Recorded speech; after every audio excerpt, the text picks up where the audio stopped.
صلوات کیا پڑھ رہے ہیں آپ؟ یہی کر رہے ہیں کہ اللہم صلی علی محمد و آل محمد و عجل فرجہم، تو دعا ہے، لیکن وہ آل محمد پہ صلوات کمپلیٹ ہو رہی. تو یہ کیا کر رہے ہیں آپ دعا کر رہے محمد اور آل محمد پہ رحمت کے لیے. رحمت اگر آ جائے تو آپ کے سارے ایشوز دور ہو جائیں. ہم دعا یہ کرتے 24/7 کہ اللہ ہمارے اوپر رحمت آئے. اور صرف رحمت اس دنیا کے لیے نہیں ہوتی، here and here after also. مرنے کے بعد بھی یہی ایک دعا رہتی کہ اللہ ہمارے مرحوم پہ رحمت نازل کر دے. کیوں؟ جب رحمت آئے گی نا، وہ بلیسنگ آئے گی اللہ کی. اور رحمت اللہ جب نازل کرتا ہے تو غیر حساب نازل کرتا ہے. غیر حساب یعنی کوئی حساب نہیں ہے کہ مثال کے طور پہ 5 منٹ رحمت نازل کر دے، ویسا نہیں ہے. جب وہ کرتا ہے تو مسلسل رحمت نازل کرتا ہے. اسی لیے آپ دیکھو بارش کے لیے بھی کہتے ہیں کہ یہ اللہ کی رحمت ہے. رحمت کی دعا 24/7 مانگنا چاہیے، 24/7 ایک ہی. اور رحمت کی دعا مانگنے کے لیے سرکار کا واسطہ دو، اس لیے کہ یہ عالمین کے لیے رحمت بن کر آئے تھے. تو بات میں نے کہا تھا کہ ہجرت سے مدینے تک، غدیر تک آپ کی جو لائف ہے، ہجرت کیوں ہوئی؟ وائی؟ کبھی آپ نے سوچا یہ بات؟ جب تک اسلام مکے میں تھا شرنک ہو گیا تھا. میں نے انگلش میں بولا، اسلام گرو نہیں کر رہا تھا. مکے میں اسلام نے گرو نہیں کیا، جبکہ مکے کی زندگی اللہ کے رسول کی 13 ایئرس کی لائف ہے اور مدینے کی جسٹ 10 ایئرس ہے. مکے میں 13 ایئرس آپ نے تبلیغ کی، پروپوگیٹ کیا. اسلام بورن ان مکہ، وہاں سے شروع ہوا، لیکن مکے میں گرو نہیں کر رہا تھا. اس لیے کہ اتنے کافر و مشرکین، ابو جہل، ابو لہب، عتبہ، ولید، خالد، ابو سفیان، یہ سارے وہ ظالمین، ان لوگوں نے ہلنے نہیں دیا، اللہ کے رسول کو آگے بڑھنے نہیں دیا. پہلی ہجرت جو ہوئی وہ رسول کی پہلی ہجرت نہیں تھی. پہلی ہجرت مکے میں جب اسلام 6-7 سال 8 سال کا ہوا تھا تو جناب جعفر طیار ابن ابو طالب، جس کی آپ نماز پڑھتے، جناب جعفر طیار ابن ابو طالب علیہ السلام کے ساتھ 70 نیو جو مسلمز ہوئے تھے، جن کے اوپر بڑا پریشر تھا، تکلیف تھی، یہ کافر ان کو زندہ رہنا نہیں رکھتے تھے. تو اللہ کے رسول نے 70 مسلمانوں کے ساتھ جعفر طیار کو اس کا لیڈر بنایا اور ہجرت کروا دی، صرف ان کی جان بچانے کے لیے. اور آپ وہ افریقہ چلے گئے. افریقہ بھی جب آپ گئے تو یہ کافرین مکے کے اتنے آرگنائز ہو گئے تھے، تو انہوں نے باقاعدہ ایک ڈیلیگیشن بنا کے افریقہ بھیجا کہ یہ ہمارے قیدی ہیں، ان کو چھوڑ دو. انہیں جینے نہیں دے رہے تھے. مکے میں اسلام آگے بڑھ ہی نہیں رہا تھا، وہیں پہ رہ گیا تھا. اور جب گئے وہ لوگ افریقہ، وہیں پہ رہے 13 یا 14 ایئرس تک. جو آج آپ کو افریقہ میں پورا اسلام نظر آ رہا، پورا اسلام. افریقہ بہت بڑا کانٹیننٹ ہے، بہت اسلام ہے، بہت مسلمان ہیں وہاں پہ. میں صرف ہسٹری پیش کر رہا، آج پہلی مجلس ہے، ایک انٹروڈکشن ہے. تو وہاں پہ پورا جو اسلام اب وہاں پروپوگیٹ ہوا وہ جناب جعفر طیار ابن ابو طالب علیہ السلام کے ساتھ ہوا. مکے میں یہ لوگ چلے گئے، اللہ کا رسول مکے میں لائف گزارا، لیکن ویری ہارڈ لائف، اتنی ہارڈ لائف کہ آپ پروپوگیٹ کر ہی نہیں سکتے. اتنا ظلم کرتے تھے کہ سرکار نماز پڑھے مکے میں خانہ کعبہ میں، یہ لوگ لا کے منہ پہ جو اونٹ کی پیٹ کی گندگی تھی وہ لگا دیا. مطلب اس طرح کی تکلیف دینا. جو مسلمان نیا مسلمان ہو رہا اس کے اوپر زبردستی کرتے، اس کو مارتے. 24/7 ان کا ایک مشن تھا کہ اسلام گرو نہ کرے. جان کے دشمن ہو گئے تھے رسول کے، لیکن وہ تو جناب ابو طالب اور بی بی خدیجہ الکبریٰ شیلڈ کی طرح رہے وہاں پہ، شیلڈ کی طرح کہ ساری مصیبتوں کو اپنے اوپر لے لیا، لیکن اللہ کے رسول کی جان کا پروٹیکٹ کیا. تو جب تک ابو طالب اور بی بی خدیجہ الکبریٰ زندہ تھے مکے میں ایک مکے کا لاسٹ ڈیز بتا رہا خلی آپ کو، جب تک وہ لوگ زندہ تھے ان کے قریب نہیں آئے قریب، لیکن مار نہیں سک رہے تھے، جان سے مار نہیں سکے. ان کا ایک ہی مشن تھا مکے کے کافروں کا کہ اللہ کے رسول کو ختم کر دو. یتیم عبداللہ کی جان ختم، توڑ دو، مار دو، مرڈر کر دو، تو اسلام خود بخود ختم ہو جائے گا. لیکن جس کی حفاظت اللہ کرنا چاہے تو اس کو کون ختم کر سکے. They tried their best, they tried. ان کی لائف کا ایک ہی مشن تھا کہ سٹاپ اٹ، یہ سٹاپ ہو جاؤ، کلمہ سٹاپ ہو جاؤ. اللہ کا رسول کہہ رہا قولوا لا الہ الا اللہ تفلحوا، کہتے کہ ہم کو کوئی اعتراض نہیں ہے، تم ایک اور خدا کو لا کے رکھ لو. یہاں پہ مکے میں خانہ کعبہ کے اندر 313 بت تھے، ابو جہل یہ بول رہا تھا کہ ٹھیک ہے تم ایک اور رکھ لو، ہم 314 مان لیں گے، ہم کو تمہارے بت سے انکار نہیں ہے، تمہارے اللہ سے انکار نہیں ہے، لیکن یہ جو تم بول رہے لا الہ الا اللہ، کوئی خدا نہیں ہے، دیر از نو گاڈ، اس سے ہم کو انکار ہے. تو دے ٹرائیڈ دیئر بیسٹ کہ اللہ کے رسول کو مکے میں ختم کر دو، لیکن بیکاز آف جناب ابو طالب اینڈ بی بی خدیجہ الکبریٰ. آپ جسٹ امیجن کرو لاسٹ ڈیز ہجرت سے پہلے 4 ایئرس اتنے ٹف تھے. میں ہمیشہ یہی بولتا ہوں کہ ہم بڑے ریلیکس ہیں آج، ہم بڑے آرام کے ساتھ کلمہ پڑھ رہے ہیں، آرام کے ساتھ زندگی گزار رہے ہیں، آرام کے ساتھ اسے پراؤڈلی کہ وی آر مسلم.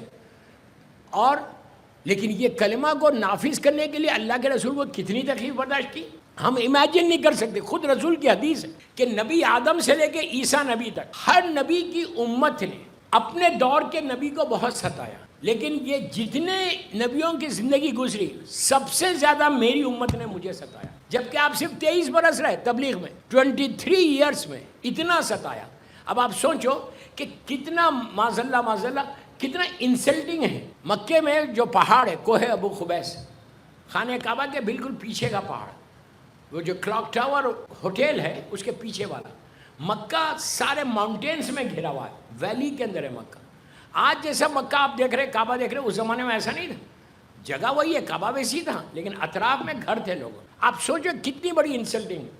اللہ کا رسول کوہ ابو خبیس کے پاس جا رہا، یہ رات کا وقت، ابو جہل، ابو لہب، عتبہ، ولید، خالد، ابو سفیان یہ لوگ گروپ بنا کے بیٹھ کے جیسے اللہ کے رسول کو دیکھا کہ کہا اے یتیم عبداللہ ادھر آؤ. آپ کو یتیم عبداللہ پکارتے تھے، یہ لوگ رسول نہیں بولتے. کہا یتیم عبداللہ ادھر آؤ. شام کا وقت تھا، فل مون تھا. کہا تم یہ بولو ہم تم کو مانیں گے نبی، ہم تم کو آخری نبی مانیں گے. یہ جو چاند دیکھ رہے ہیں نا اس کے 2 حصے کر دو، الگ کر دو، بیچ میں سے الگ کرو. کر سکتے ہو؟ اللہ کے رسول نے کہا میرے لیے کوئی مشکل نہیں ہے، لیکن تم اس کو ایکسیپٹ کرو گے؟ تو کہا 100، سوچا 100%. کس کو بول رہے؟ رسول کو بول رہے. تم چاند کو 2 پیس میں کر دو اور ہم تم کو رسول مان لیں گے. کائنات کا مالک ہے، عالمین کا مالک ہے. اللہ کے رسول کے لیے چاند کیا ہے؟ ان کے صدقے میں چاند خلق ہے. آپ نے صرف ایسا انگلی سے اشارہ کیا، چاند 2 حصوں میں ہو گیا، ایسا 2 پیس ہو گئے. تو اب آپ انسلٹنگ میں نے جو کہا وہ کیا تھا؟ اس کے بعد کہا اچھا ملا دو. سرکار نے اشارہ کیا پھر چاند مل گیا. تو یہ لوگ زور سے ہنستے ہیں، ہنس کے بولتے ہو یتیم عبداللہ تمہاری جادو زمین سے آسمان تک چلی گئی. اس کے دل سے پوچھو، کائنات کا مالک ہے، عالمین کا مالک ہے اللہ کا رسول. اس کو اتنے سٹونز لائے، لا کے اللہ کے رسول کے ہاتھ میں دیا. سٹونز تو بے جان ہے نا. لا کے دیکھے گا اگر یہ گواہی یہ کلمہ پڑھیں گے تو ہم بھی پڑھیں گے. جو امپاسبل ہے، چاند کے 2 حصے کرنا امپاسبل ہے، کوئی بھی نہیں کر سکتا نا. آج کوئی کر سکتا؟ وہی کرے کہ جس کے صدقے میں چاند بنے. تو سٹونز لا کے دیکھے کہنے لگے اگر سٹونز تمہاری کلمہ پڑھیں گے نا تو ہم بھی پڑھیں گے. اللہ کے رسول نے کہا کہ اس میں کوئی کمال نہیں ہے. کمال کیا تھا؟ پتھر بھی ہو ان کے ہاتھ میں آ جائے تو بولنے لگتا. پتھر ہے، جان نہیں ہے، بے جان چیز ہے، سٹونز ہے. لیکن ہاتھ کا کمال یہی ہے کہ ہاتھوں پہ آئے تو جو حکم الہی آئے، حکم رسول ہے وہ کرے. اللہ کے رسول نے حکم دیا اس کو کہ کلمہ پڑھ، تو پتھروں سے آواز آ رہی تھی کہ اشہد ان لا الہ الا اللہ اشہد ان محمد رسول. سرکار نے جب حکم دیا تو پتھر بولنے لگے، بے جاندار ہو گئے. اس کے بعد اللہ کا رسول جا رہا، کھجور کے جھاڑ تھے اطراف، مکہ تو بھرا ہوا ہے کھجوروں کے. کہا اگر تم چاہو تم یہ جھاڑ تمہارے لیے بات کر سکتا. تو اللہ کے رسول نے خالی اشارہ کیا، جھاڑ سے آواز آئی کہ اشہد ان لا الہ الا اللہ اشہد ان محمد رسول اللہ. جب یہ معجزے دیکھے، معجزے دیکھ کے بھی ایکسیپٹ نہیں کر رہے تھے. کتنی عجیب بات ہے نا، کتنا ظلم کیا انہوں نے. اللہ اتنا بڑا ایسے ظلم کیا کہ آپ تصور نہیں کر سکتے. اتنی تکلیفیں نہیں چل رہے. دیوار کو بولتے ہیں کہ دیوار کو بولو، ہر امپاسبل کو بول رہے تھے کہ کلمہ پڑھو. اللہ کا رسول کلمہ پڑھا رہا ہے. اس کے بعد بھی بولتے تھے اچھا تمہاری جادو یہاں پہ بھی چلتی، تم معذاللہ تمہاری جادو یہاں پہ بھی ہے. اس لیے کہ یہ لوگوں نے کہا تھا نا کہ معذاللہ جادوگر ہے.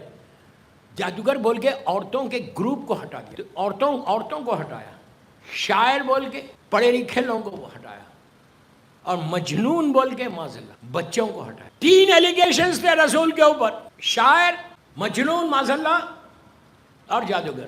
ان تینوں کو رد کرنے کے لیے شاعر یہ بول کے ہٹایا کہ شاعر ہے، آج کا شاعر نہیں، اس زمانے کے شاعر عجیب ہوتے تھے، تو کہا شاعر یہ بول کے جب بڑے لوگوں کو، پڑھے لکھے لوگوں کو ہٹا رہے تھے، تو ابو طالب کو ساتھ رکھا کہ ابو طالب جیسی پرسنالٹی، ابو طالب جیسے دانشور، وہ رسول کا ساتھ ہے تو یہ شاعر نہیں ہو سکتا.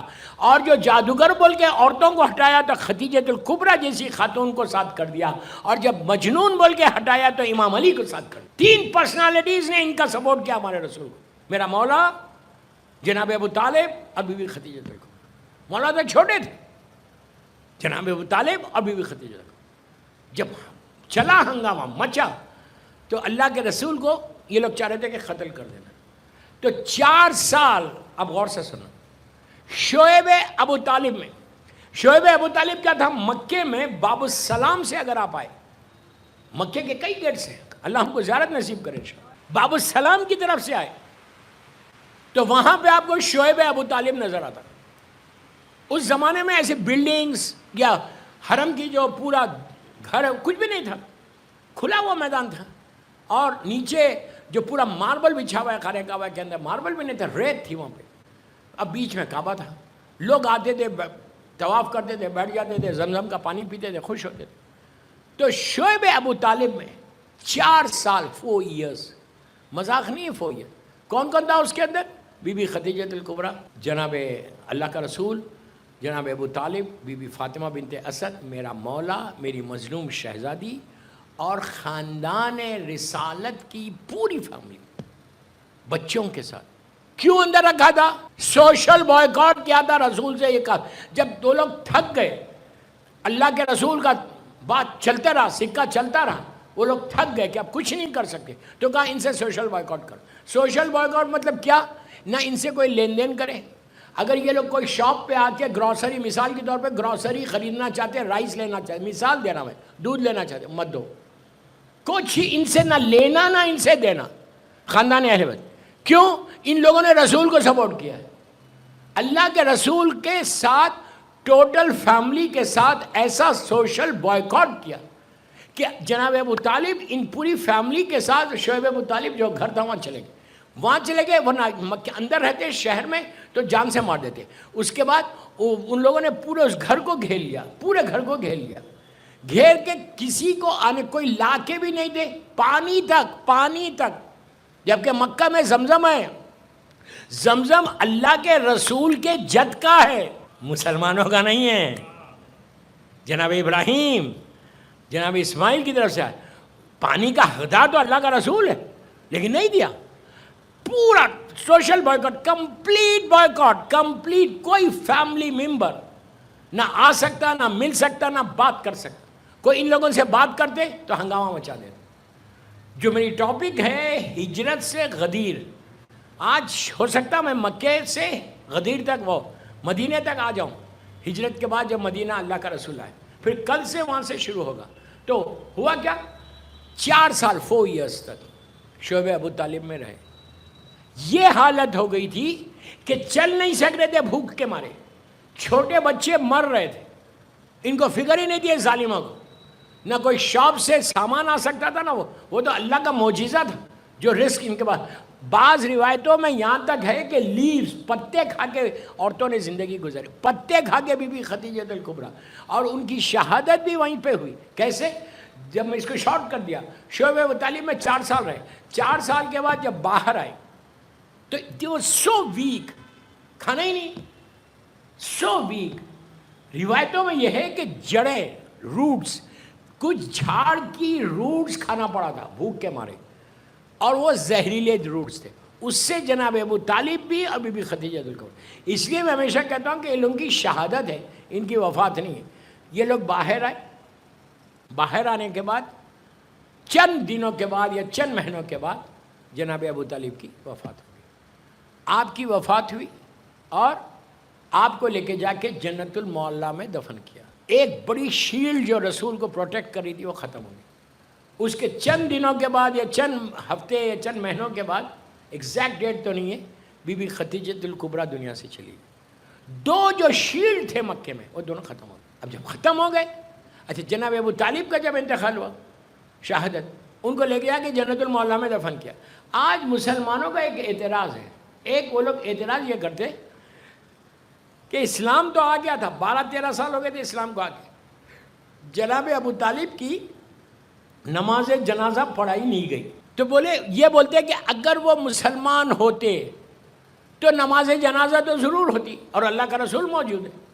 اگر مسلمان ہوتے تو جنازہ پڑھائی جاتا تھا, کیوں نہیں پڑھائے؟ اسی لیے ون آف دی ایلیگیشن جو جناب ابو طالب کے اوپر ہے وہ لوگ یہ کرتے. ہمارے علماء نے اس کا جواب یہ دیا کہ جب مکے میں جس سال جناب ابو طالب کا انتقال ہوا, اسی سال اسی مہینوں میں بی بی خدیجہ کا ہوا. بی بی خدیجہ کی بھی نماز جنازہ نہیں پڑھائی گئی. لیکن اب کوئی مسلمان میں یہ ہمت نہیں ہے کہ خدیجہ پہ ایلیگیشن لگے. اگر خدیجہ پہ لگاؤ گے تو تم اسلام سے خارج ہو جاؤ گے. خدیجہ پہ نہیں لگائی جناب ابو طالب, تو جس مہینے میں ابو طالب گئے اسی مہینے میں خدیجہ بھی گئی, تو نماز جنازہ خدیجہ کی بھی نہیں پڑھائی گئی. اس لیے نہیں پڑھائی گئی کہ علماء یہ کہتے ہیں کہ اس وقت تک جنازے کی نماز کا حکم نہیں آیا تھا, نماز جنازہ کا حکم نہیں آیا تھا. ارے مکے میں تو نہیں آیا حکم, مدینے میں تو آ گیا تھا. جب آ گیا تھا تو کیوں نہیں پڑھی؟ مکے میں 10 سال 11 سال کے بعد جب حکم تھا اس وقت تو نہیں پڑھی, اس وقت کہیں اور چلے گئے حکومت کو لینے. وہ یاد ہے کہ ابو طالب کی نماز نہیں پڑھی. ارے یہ کیوں نہیں یاد ہے, یہ رسول کی نماز تم نے کیوں نہیں پڑھی؟ تو بہرحال تو جناب ابو طالب کی اور جناب خدیجہ کی وفات کے بعد اب میں ہجرت کا آغاز شروع ہے. ہجرت یعنی ایک جگہ سے دوسری جگہ پہ جانا. اسلام میں یہ بہت کامن ہے. اللہ کے رسول کا حکم ہے کہ اگر تم کہیں کسی شہر میں ہو, مثال کے طور پہ تم نیو یارک میں ہو, اور نیو یارک پہ تم اسلام پہ مثال دے رہا میں عمل نہیں کر سکتے, حکم الہی یہ ہے, حکم رسول یہ ہے کہ جس سٹی میں تم رہتے ہو وہاں پہ تم شریعت پہ عمل نہیں کر سکتے. شریعت پہ عمل یعنی آپ نماز نہیں پڑھ سکتے, آپ روزہ نہیں رکھ, ریسٹرکشنز ہے, آپ حجاب نہیں کر سکتے. تو کہا اس شہر سے تم ہجرت کر جاؤ, اور ہجرت کرو گے تو تم اپنے اعمال سے ہی کرو گے. یہ نہیں کہ میں مجبور ہوں, میں تقیے میں چلا جاتا. آج کے دور میں تقیے پہ جانے کی ضرورت نہیں ہے. آج کے دور میں یو ہیو ٹو چیک کہ کس سٹی میں تم جا رہے, کس سٹی میں تم جا رہے ہیں, وہاں پہ کوئی سینٹر ہے, کوئی امام بارگاہ ہے. اسی لیے میں ہمیشہ جب لوگ جاتے ہیں, یوتھ جاتا ہے پڑھنے, اسٹوڈنٹس بھی ایون جاتے, تو میں ہمیشہ لوگوں کو یہ بولتا کہ امریکہ میں بھی تم جا رہے تو ان یونیز میں تم جا کے ایڈمیشن لو جہاں سے تم امام بارگاہ سے قریب ہوگے. اس لیے کہ وہ ایسے شہروں میں آپ بھیج رہے اولاد کو کہ جہاں پہ امام بارگاہ ہی نہیں ہے, نہ کوئی ماسک ہے, نہ کوئی سینٹر ہے, تو اس میں حال کیا ہوگا؟ آپ کا لڑکا 100% بگڑے گا, 100% صراط مستقیم سے ہٹے گا. تو اسلام کا حکم بھی یہ ہے. جب مکے میں اسلام گرو نہیں کر رہا تھا, مکے میں اسلام کا پرابلم ہو رہا تھا, تو اس وقت اللہ کا حکم آیا کہ میرے حبیب جو تمہارے پروٹیکٹ کرنے والے تھے وہ لوگ چلے گئے. اللہ چاہتا تو پروٹیکٹ کر سکتا, خالق کائنات ہے, کل شیء قدیر, لیکن امپورٹنس آف ابو طالب اور خدیجہ کو بتایا کہ یہ تمہارے 2 پروٹیکٹرز تھے, حفاظت کرنے والے تھے, اپنی جان سے زیادہ تمہاری جان کی حفاظت کی انہوں نے. اب یہ دونوں چلے گئے. Better you move from here, تم چلے جاؤ یہاں سے. کیوں چلے جاؤ؟ اس لیے کہ یہ کافر اور مشرکین نے ایک بڑی لانگ ایک میٹنگ کی تھی. جتنے ٹرائبس تھے مکے میں سارے ٹرائبس جمع ہو گئے. سارے جمع ہو کے انہوں نے کہا کہ let's have meeting and we'll decide کہ how to kill prophet Muhammad. میں بول رہا ہوں پروفیٹ محمد, یتیم عبداللہ کو مارنا کیسا, ان کا مرڈر کیسا کرنا. ہر آدمی آ رہا, رائے لے رہا کہ ایسا کریں گے, ایسا ماریں گے, ایسا ماریں گے. کوئی نہیں ان کی حفاظت کرنے والا. آپ سوچو یہ کتنی بڑی حفاظت تھی یہ دونوں کی. اور افسوس کیا اس دونوں کا نام تاریخ میں زیادہ نہیں ہے. سب سے بڑا پرابلم ہے. تو جب میٹنگ چل رہی تھی تو کوئی کنکلوژن پہ نہیں پہنچ رہے تھے کوئی بھی, کہ وہ لوگ ڈر رہے یہ تھے کہ اگر ہم آج رسول کو مار دیں گے تو کل بنی ہاشم ہماری ٹرائب سے بدلا لیں گے. اینڈ دے نو بنی ہاشم از ویری اسٹرانگ ان مکہ. جب پورے میٹنگ چلی کنکلوژن نہیں آیا تو ایک بوڑھا انسان, اولڈ, بالکل سفید داڑھی اور یہ آیا, آ کے کہا کہ کیا میں آپ کی میٹنگ کو جوائن کروں. اس کی بزرگی کو دیکھ کے ان لوگوں نے کہا ٹھیک ہے. وہ آ کے بیٹھ گئے. یہ کمپلیٹ اوپن تاریخ ہے. یہ آ کے بیٹھ گئے. بیٹھ کے اس نے کہا مسئلہ کیا. سب نے کہا کہ بھائی اگر یہ ٹرائب مارے گی تو بنی ہاشم ان سے بدلا لیں گے, ان سے بدلا لیں گے. تو ہر آدمی ڈر رہا تھا